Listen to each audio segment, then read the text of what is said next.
Hello, this is a short video on how to install your new Cover Your Butt plate.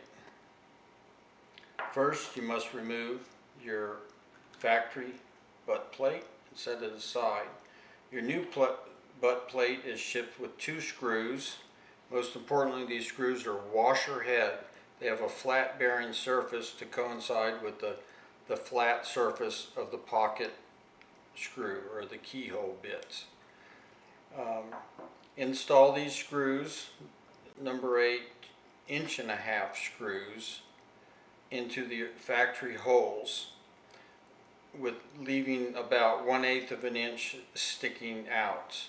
And then you test the tension for each hole on your stock.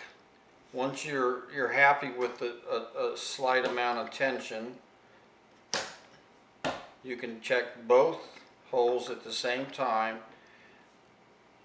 and if you need it a little bit tighter, tighten the screws a little bit. If you need it a little bit looser, loosen the screws a little bit.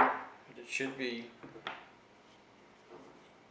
able to take it off and on with a little bit of force.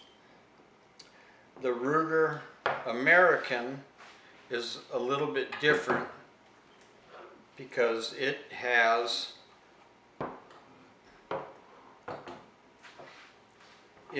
a longer screw that it ships with. An 1.5 inch screw for your top hole, and the bottom hole was too low to facilitate a keyhole bit. So for some reason there's another hole above the bottom factory hole, and this is the reason for the 2.5 inch long bit, because that hole is inset 3/4 of an inch from the end of the butt plate.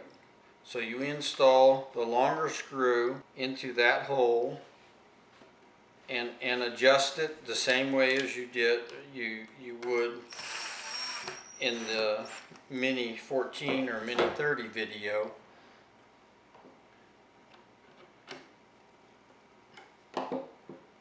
Until you get the tension that you like on your buttstock.